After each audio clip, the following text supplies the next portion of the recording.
السلام عليكم، ازيكم يا حبايبي؟ عاملين ايه؟ رب تكونوا بخير. فيديو جديد وروتين جديد ويوم جديد هنبدأه مع بعض. يوم كله تفاؤل وخير وبركة. نبدأ اليوم بتاعنا ونصلي على النبي ونقول اللهم صل وسلم وبارك على سيدنا محمد وعلى آل سيدنا محمد. لو انت اول مرة تزوري القناة نورتيني وشرفتيني، اشتركي معايا في قناتي وكمان فعلي الجرس علشان اي فيديو جديد انزله يوصل لكم بإذن الله. ندخل على الروتين ونقول بسم الله. النهاردة هبدأ معاكم كده روتين يوم جميل جدا جدا، وروتين خفيف بإذن الله، بس بإذن الله تستفادوا كتير. النهارده هبدأ معاكم كده. هغسل بالغسيل. طبعا عندي الحافظة عايزة تتغسل. اتسألت الحافظة يا بسمة بتغسليها في الغسالة ازاي او كده؟ انا بغسل الحافظة اللي هي الوسط دي او الكبيرة في الغسالة الفوق اللي هي الغسالة دي. انما ممكن اغسل الحافظة الوسط دي في الغسالة الاوتوماتيك اللي هي جنبها. لان الحافظه ما شاء الله اكمنها قطيفه، ولما بتتبل وتشرب ميه ما شاء الله بتبقى تقيله جدا جدا. فهشغل كده عليها الغساله وهحط لها برسيل جل. كانت متابعه حبيبتي بتقول لي يا بسمه الدوني مش بيتحط مع المسحوق. حبيبه قلبي والله انا عارفه الجيركن ده بتاع الدوني هو لما فضي، فانا بشتري كده برسيل جل من السوق ما شاء الله حلو جدا وبينضف وكمان ريحته تحفه بجد.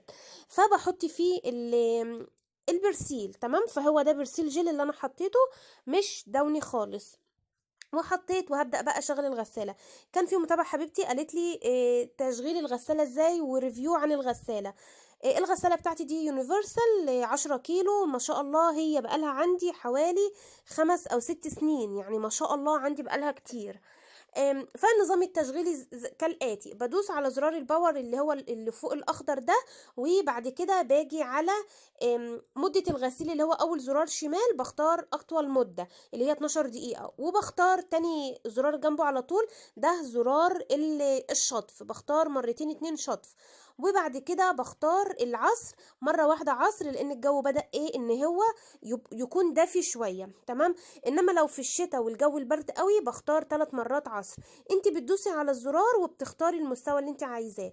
وكمان مستوى الميه هي الحافظه منها الوسط، فانا مختاره اللهم صل على النبي مستوى الميه الوسط. وبس كده وخلاص. ده اللي انا يعني بعمله في الغسالة، وبشغل عليها الغسالة وكده تكون اشتغلت وتمام وزي الفل. طب لو في هدوم بقى وانا حابة ان هي تنضف، لان مثلا مدة الغسيل 12 دقيقة مش بتلحق تنضف، بعد ما تخلص غسيل قبل بقى ما تطرد وتبدأ في الشطف والعصر بروح على طول طفياها واروح عايدة الكلام ده تاني من اول وجديد. بس ده نظامي في تشغيل الغسالة. انما هي ما شاء الله بتنضف وهي لذيذة يعني. إيه انا حباها ان هي ممكن ايه وهي شغاله ممكن تروحي فاتحه وتروحي حاطه مثلا طرحه، إيه شراب مثلا، إيه فوطه، اي حاجه يعني فاهمه. غير الاوتوماتيك، الاوتوماتيك بتتقفل خلاص ما بتتفتحش. وكمان برضو المسحوق اللي انا بستعمله لها بستعمل لها مسحوق مثلا اوتوماتيك او باودر او جل عادي، يعني المتاح عندك اشتغلي بيه تمام وزي العسل. كده خلاص خلصت خلاص الغسالة وسبتها بقى تشتغل.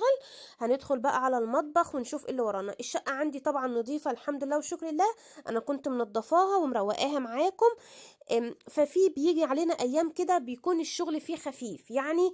بس برضو بنشتغل يعني مش هنسيب الشقة مش نظيفة. طبعا السراير بتتساوى وبتتظبط والبطاطين بتتطبق. بس بقى الارضية مثلا ايه يعني تاني يوم الارضية ما بتحتاجش ان هي تتشفط.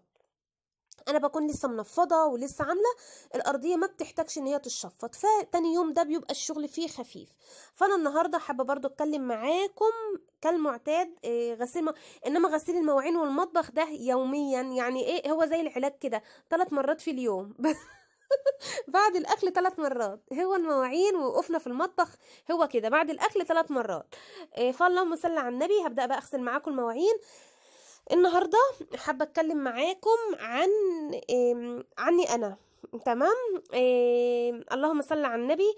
كان في متابعه حبيبتي كان في الفيديو الاخير كانت قالت لي يا بسمه هجيب لكم الكومنت برضو بالظبط.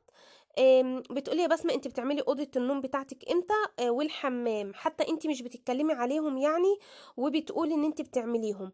آه، ف فيعني هجيب لكم بس الكومنت كده، بس نصلي على النبي على ما لكم التعليق.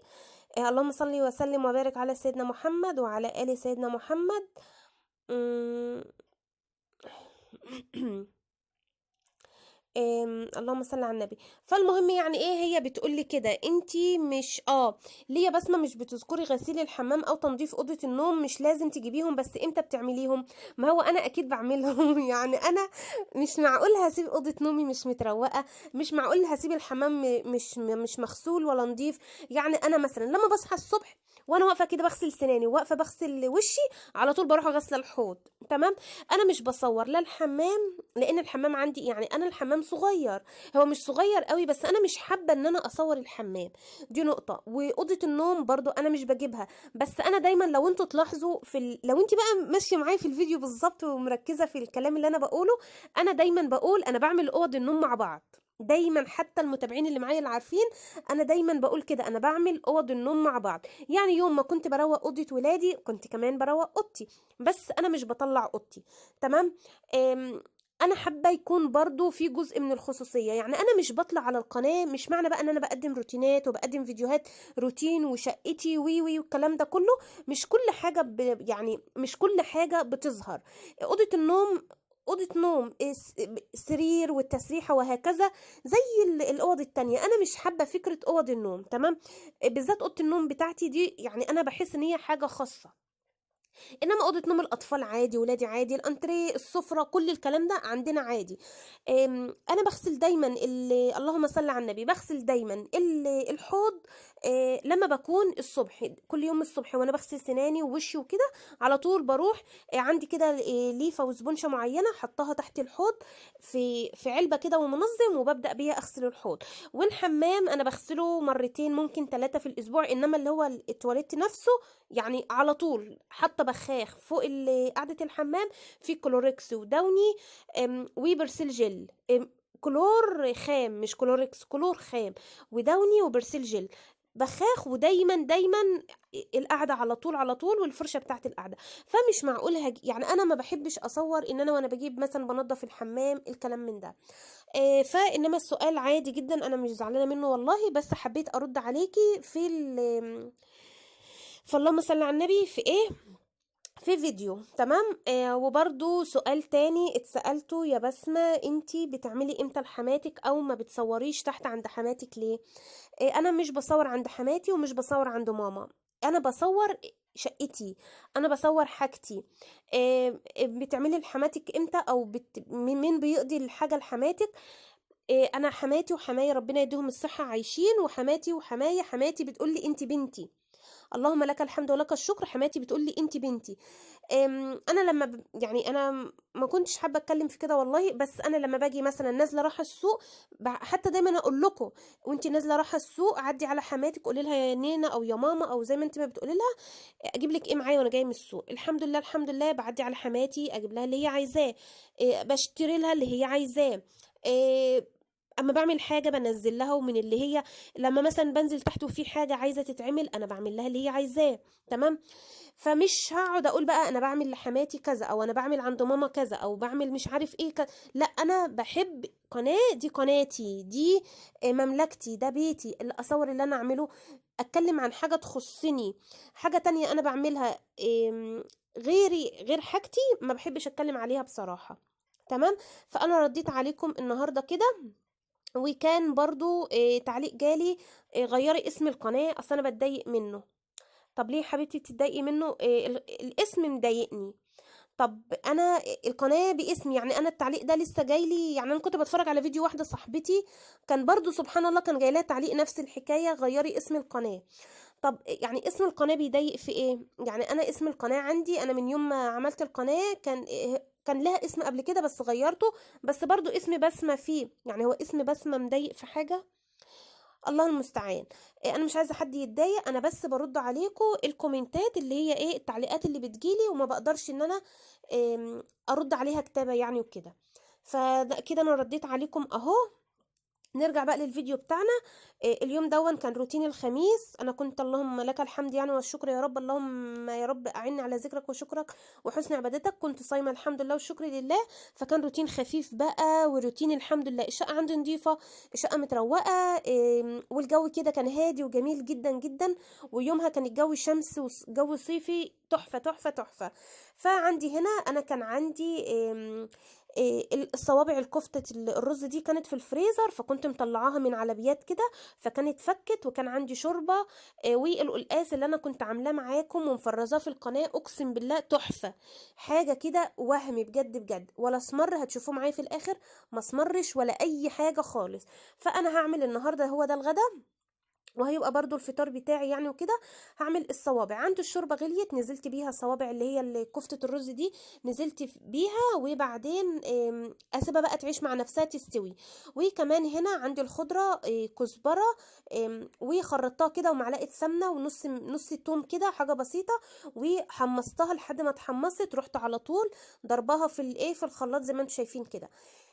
وبحطها تستوي كده. انا بعمل كفتة الرز بدون ما تتحمر وبدون اي حاجة، بتطلع ما شاء الله خفيفة جدا جدا. انما لما بتتحمر بحس ان هي شاربة زيت، وما بحبهاش خالص متحمرة. انت لو حابة تحمريها برضو زي العسل وزي ما انت تحبي. وده القلقاس. بعد بصوا القلقاس يعني انا طلعته من الفريزر، شطفته شطفه واحده بس، ورحت على طول منزلاه مع الصوابع يكمل تسويه. كانت الصوابع خلاص داخله على سوا، لان القلقاس ما بيستحملش في السوا خالص. القلقاس ما شاء الله يعني غلوتين وبيستوي. ده كده عندنا قلقاس بخضره تمام. وهغطي عليه يا دوبك 5 دقايق، وطفيت عليه وكله تمام.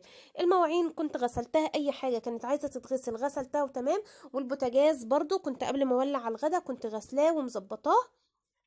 وكده خلاص كده الغدا بقى جاهز، بدون بقى لحوم وفراخ ولا اي حاجه. انا بصراحه كنت يعني الحمد لله مستكفيه، ومش عايزه فراخ ولا لحوم ولا اي حاجه. فكان عندي الشوربه، قلت اعمل عليها كده. ما شاء الله والله طعمها تحفه وفي منتهى الجمال، جربوها هتعجبكم جدا جدا.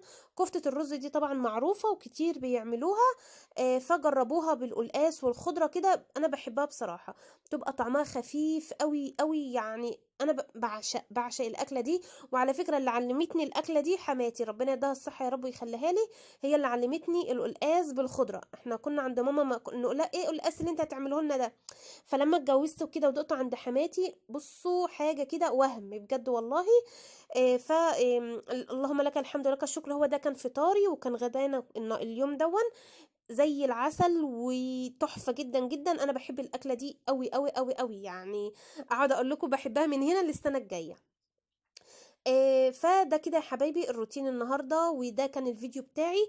يا رب مش عايزه حد يزعل من كلامي، انا بس حبيت كده اتكلم معاكم وفضفض معاكم. وهنرجع ان شاء الله تاني باذن الله في الفيديوهات الجايه.